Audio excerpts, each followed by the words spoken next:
माझे नाव गौरी मंगेश हवाले। मी आज तुम्हाला एका पुस्तकाचा परिचय देत आहे। त्या पुस्तकाचे नाव आहे पश्चाताप। हे पुस्तक खूप चांगले आहे। या पुस्तकात आपल्याला खूप सारे गुण भेटतात। त्यातला एक किस्सा मी तुम्हाला सांगू इच्छिते। त्याचे नाव आहे सहनशीलता।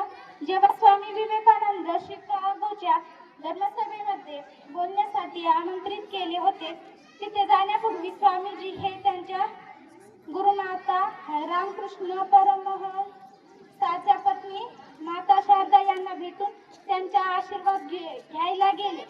चरण स्पर्श केल्यानंतर ते गुरु मातांना म्हणाले, भारतीय संस्कृतीवर बोलण्यासाठी मला अमेरिकेतून निमंत्रण मिळाले आहे, मला तुमचा आशीर्वाद हवा। त्या म्हणाल्या, आशीर्वाद घेण्यासाठी उद्या या, मी आधी हे पाहिजे की तू यासाठी पात्र आहेस की नाही। विवेकानंद निघून गेले आणि दुसऱ्या दिवशी पुन्हा त्यांच्याकडे आले। त्यावेळी माता शारदा स्वयंपाकघरामध्ये होत्या। विवेकानंदांना पाहून गुरु माता म्हणाल्या, मला भाज्या कापायच्या आहेत, तू मला तो चाकू आणून दे। विवेकानंदांनी तो चाकू माता शारदांना नेऊन दिला। त्यांच्या हातातून तो चाकू घेतल्यावर माता शारदा त्यांना